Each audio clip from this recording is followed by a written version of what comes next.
The Adventures of Tintin. Yes, the Adventures of Tintin finally come out, and here's my review of it. So, The Adventures of Tintin is the new Peter Jackson, Steven Spielberg, Stephen Moffat film thingy, and I've been highly looking forward to it. It's anticipated, I wanted to see this so bad. And if I got the chance to see it, and here's what I think of it. As always, I'll be splitting the review into 5 parts, and if you've seen my trailer, you'll know the parts. But here are on the way I review it for anyone who has never seen my other reviews before.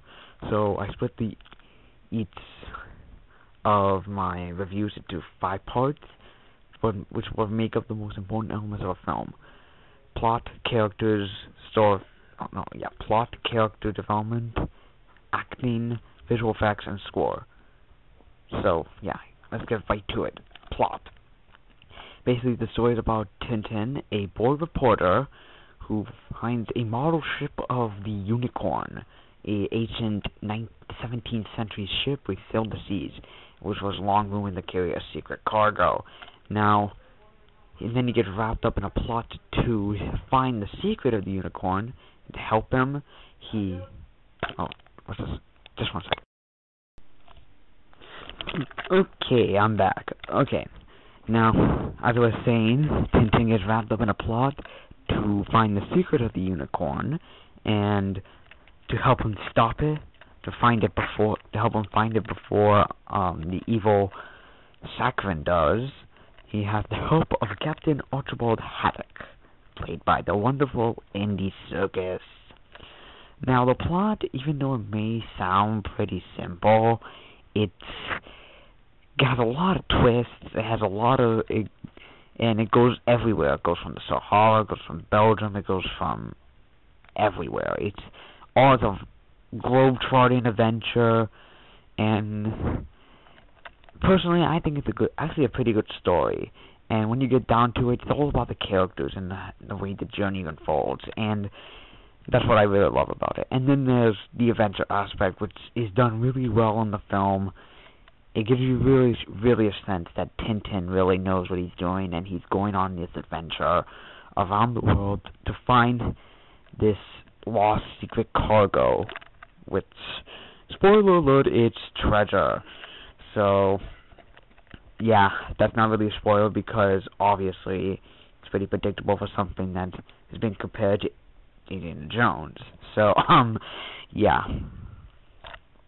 So, yeah, and there will be spoilers in the review. Anyways, yeah. But there's some things about the plot that I found really weird, like, the plot never stops.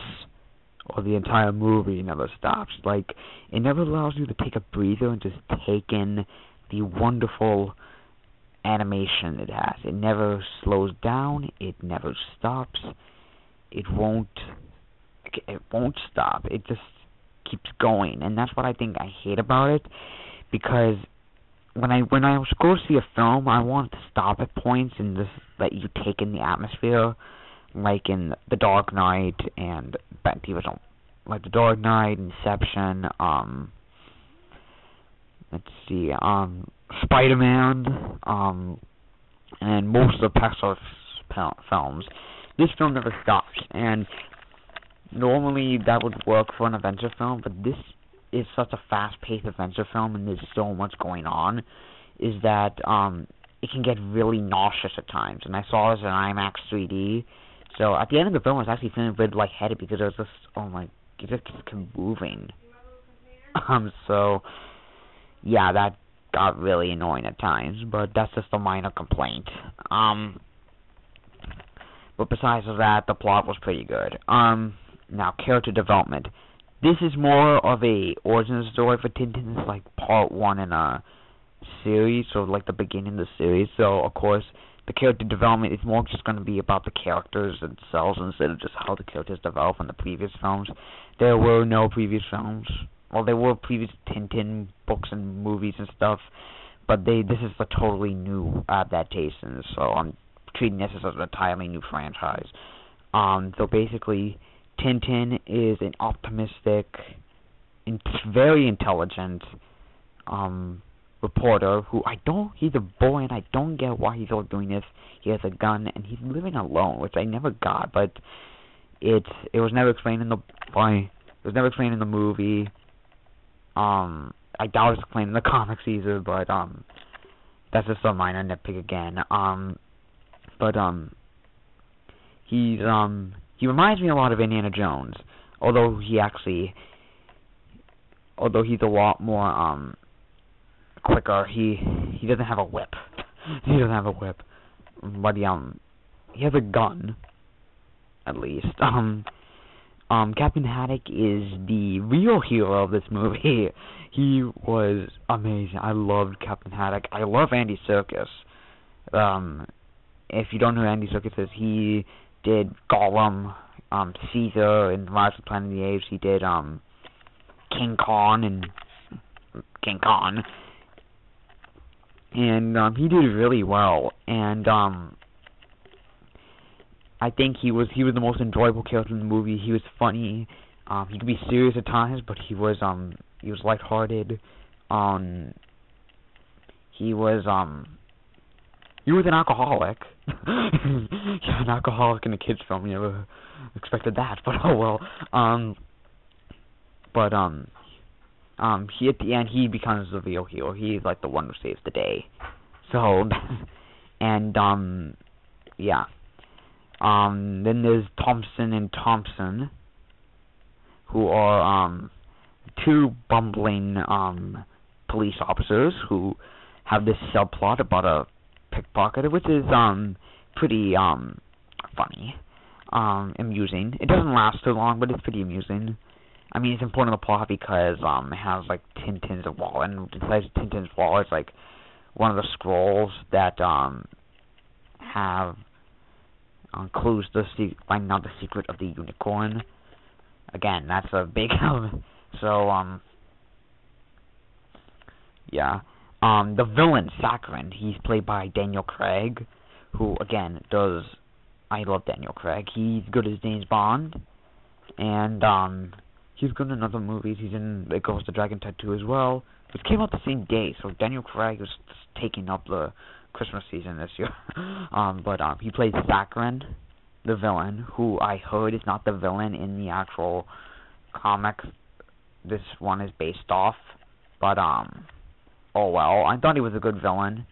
Now, I've never read the comics, so I can't say whether it was better than the actual original villains, who are called the Bird Brothers. I've never read the original comics, so I don't know. But I thought Sakharine was a good villain. He was menacing enough. I mean, he was more of a basic villain, but I think near the end he becomes more of he's a bit more complex, but personally I think he's a bit too simple. But it's an adventure movie. You're gonna have to have basic villains for it, and they did a pretty good job trying to make them complex. Then there's a bunch of other characters. We got Snowy, Tintin's dog. He's amusing. We got the butler. The butler's I like the butler. The butler's funny. We got the two henchmen for Sakharine. They're funny. We got this guy who tries to warn Tintin. He's only in like the first 10-15 minutes, but I liked him. He was cool at times. So yeah. Next up, the acting. Now, this is an animated movie, but it's motion capture, so I can actually talk about acting. So essentially, they're actually acting, but yeah. Andy Serkis steals the show. He literally steals the show. He's the best actor in the movie. He is definitely he should get an Oscar nod for Caesar, and if not this, because he is a great actor. He's not only a great actor, he's also a great motion capture person, and this is like his first voice role, I think. So, play Captain Haddock. That's a wonderful thing. Jamie Bell played Tintin. He did good. He did well. Personally, I think Thomas Saintsler would have been better. He looks a lot more like Tintin, actually. But, maybe it's just me and, Phineas and Ferb fanatic wanting Thomas Saintsler to play him. So, because Thomas Saintsler plays Ferb. So, maybe it's just that. But I don't know. Jamie Bell did pretty good, though. I could actually see him as Tintin.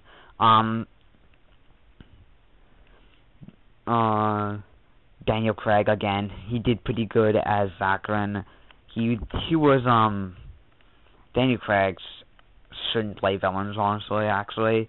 He wasn't the best. He, had a good voice for a villain. He didn't sound like Daniel Craig, though, which was really weird. They'd, like, dub his voice. I don't know.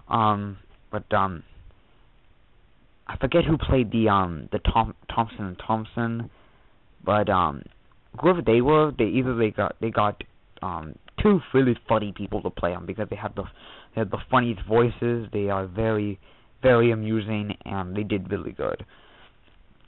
I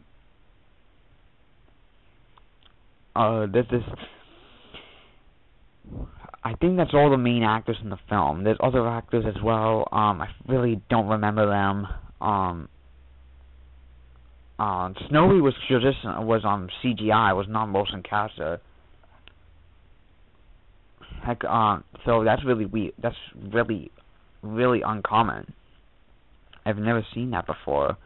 In a motion capture film, usually they either get a dog or something. But no, they actually traditionally animated them. They animated them with actual 3D animation. They didn't. It was not motion capture, so that's cool. So motion capture acting was. This is like a literally a live action animated film. So yeah. Next up, the visual effects. The visual effects were actually really, really good. They were very well done. There's a lot of awesome effects. There's a giant ship battle in the movie, and that is done extremely well. It's a bit long, but that just makes it all the more epic. There's a giant crane battle. Long story, but there's a giant crane battle that's done really well. There's a giant ship gliding on sand. Long story again, but there's planes crashing. For the kids movie, this had a lot of action, and one thing I want to say now is that this film should have been PG-13. That if you go into this movie with kids, I'm just warning now, there is some content in it that is kind of there's just some content that's a bit mature for them. This should have been PG-13. This should have been PG-13, but it's just me, because there is some blood, which I find really weird. There's a lot of alcohol drinking. There's a lot of alcohol. They also talk about alcohol a lot, and there's also some smoking in it. There's also a lot of and the violence is actually, and if this film was live action, it would have been PG-13 because the violence was actually really high, and even I was going like, what the hell, this should have been PG-13, so it's weird. But the visual effects were awesome. This is definitely a movie for IMAX 3D, because if you go into this movie, you're going to expect great effects. The score. Now, the score itself is done by the master John Williams. Yes, John Williams, who he did Jaws, Star Wars, Indiana Jones, E.T., all that fun stuff. He did the score for Tintin, and he, again, he did really well. Great score. But one problem with it is that it sounds too much like Indiana Jones, and it sounds too much like anything John Williams has done. With John Williams, one problem with him is that he always makes things very generic and the same. And they have some differences on which is awesome. This film felt the most generic out of all of them, which is really, weird, but it was still a good score. It fit the movie. It did fit. The score had a lot of Indiana Jones vibe to it. Some of the score was I think was directly taken from Indiana Jones. So yeah, final verdict. I give it a 9 out of 10. This was a great movie, fun movie, great fun time at the movies. Just a slight warning: if you take your kids to go see it, it is pretty violent, but they should be able to handle it. Some of the scenes are PG-13 worthy, but they should, if it was PG-13, it would be very low PG-13, so they should be able to handle it. This was, if you're a fan of Indiana Jones, go see this, because if you will like this as well. If you're a fan of Steven Spielberg, go see this, and Peter Jackson as well. This film is, an hour 50, but, I could tell that Peter Jackson was trying to keep his keep this remade down, because there are some scenes that are actually really long. The backstory of the unicorn is really long, and the backstory for the unicorn is I think 20 minutes, and you can tell that he was trying to keep the film as short as possible, and the Peter Jackson directed the next one is probably going to be 5 hours long. So, because Peter Jackson is infamous for long movies. So yeah, just a word of warning.